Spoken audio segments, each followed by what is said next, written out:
Proxy Wars. In February 1946, George Kennan sent a telegram to the State Department that painted a foreboding picture of the Soviet Union.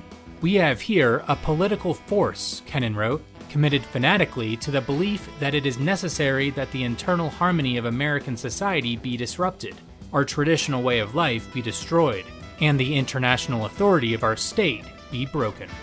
A subsequent State Department report urged the federal government to resist vigorously Soviet efforts to expand into areas vital to American security. The report called on America to assist all democratic countries endangered by the USSR. President Harry Truman implemented these recommendations in his containment policy, based on what became known as the domino theory. The theory posited the fall of a single state to communism would precipitate the fall of surrounding countries like a row of dominoes. The US, therefore, needed to contain communism by supporting non-communist governments economically and militarily.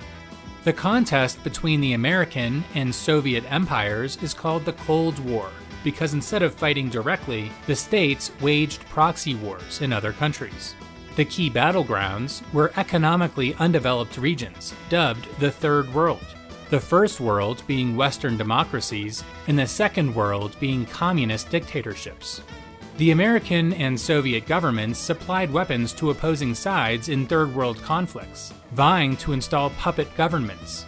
The Cold War seemed to usher in a new type of imperialism, but it actually resurrected the ancient formula of the Persian Empire, which installed pliant local governors, known as satraps, to provide the illusion of autonomy in conquered provinces.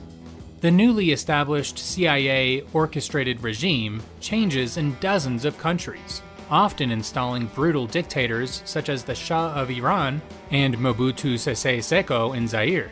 The strategy backfired constantly. American-backed dictators commonly faced coups and assassinations, and their oppressive policies seemed to confirm Soviet critiques of America, even though Soviet-backed dictators were no less brutal. Instead of containing communism, proxy wars exacerbated Third World conflicts. Some even escalated enough to draw the American military into combat. For example, the US originally supplied weapons to the French military in Vietnam. After France was driven out, President John Kennedy sent equipment and troops to train the anti-communist forces in the South. Within a few years, American soldiers were fighting directly. The Vietnam War spanned 3 presidential administrations, expanded into Laos and Cambodia, and resulted in the deaths of 58,000 Americans and millions of Southeast Asians. It was also America's first military defeat, as communists took power in all 3 countries. Yet, to the surprise of foreign policy experts, no other dominoes toppled. The Cold War ended in 1991, securing America's global hegemony. Proxy warfare continued, but with Russia's evil empire defeated, America lacked a unifying enemy.